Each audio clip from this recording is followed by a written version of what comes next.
पंडित मिलल भाता पंडित मिलल भाता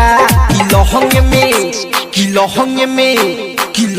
में मंत्र पढ़े पंडित मिलल भाता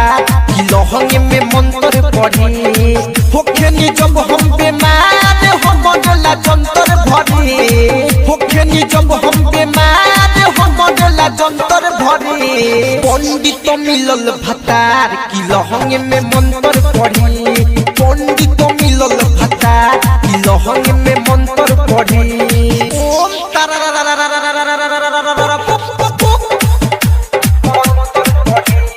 पंडित मिलल भातार किलहंगे में मंत्र पढ़े पंडित मिलल भातार किलहंगे में मंत्र पढ़े।